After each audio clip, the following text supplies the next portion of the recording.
Passaram-se 7 meses desde quando o Brax pediu a palavra lá em Itu e disse que começaríamos a viver uma nova era no Vasco. Esses novos tempos chegaram e me dói dizer isso, mas hoje estamos vivendo um Vasco pior do que o dos últimos anos. É pior porque nos fizeram acreditar que estaríamos tranquilos nesse momento. Criaram expectativa, fizeram promessas e construíram uma ideia de mundo que não existe no clube hoje.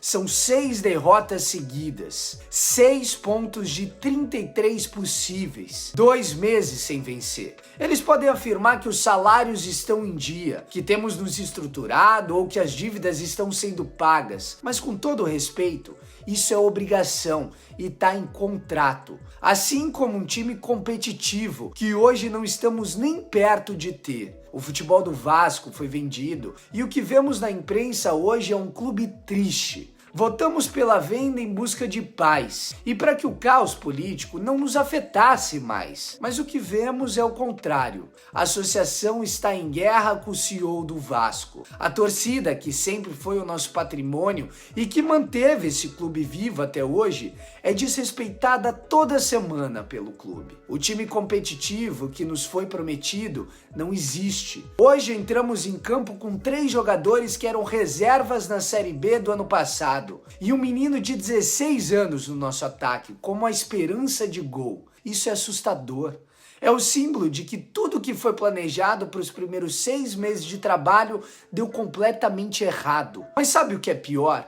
É que não existe uma mínima esperança de mudança. E é isso que me faz reforçar a frase de que o Vasco é um time triste nesse momento. A 777 fez com que o Vasco se tornasse um time corporativo. E de verdade, eu vi muita gente falando que falta Vasco no Vasco. Eu até concordo, mas eu não acho que a questão maior seja essa. O que eu penso é que falta futebol no Vasco. O nosso futebol foi vendido e me parece que deixou de ser futebol. Virou um programa de pagamento de dívidas que de vez em quando entra em campo para passar uma vergonha no Campeonato Brasileiro. O Vasco vem adotando modelos de administração que são exemplo na Europa. Mas cara, não adianta você adotar um modelo se você não tem estrutura para colocá-lo em prática. Hoje, o nosso CT é precário. O nosso estádio está destruído e o nosso time está na lona, completamente apático, desmotivado, abalado e com medo. Mas mesmo com tudo isso ficando claro, o Barbieri continuou no nosso comando, por causa daquela ideia que eu falei ali em cima de futebol europeu, onde se respeitam os processos. Mas eu tenho a impressão de que falta alguém para dizer que os processos só precisam ser respeitados se demonstrarem resultados.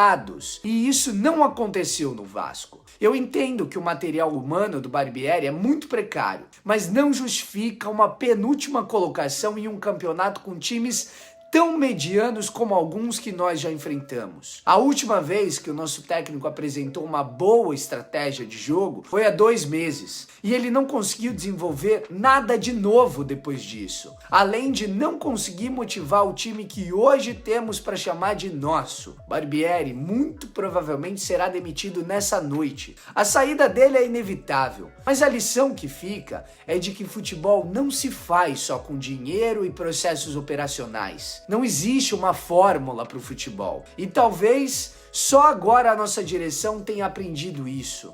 Tarde demais?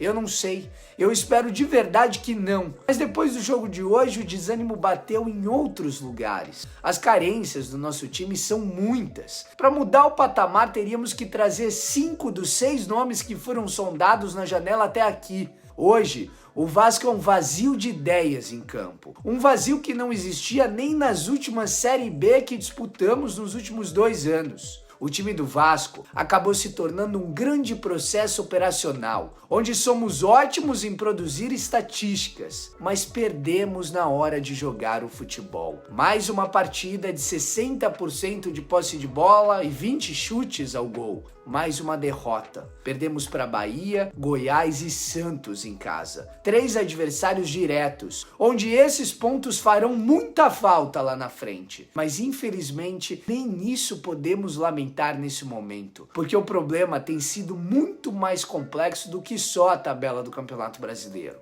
O Vasco vive o seu maior pesadelo no ano da sua redenção.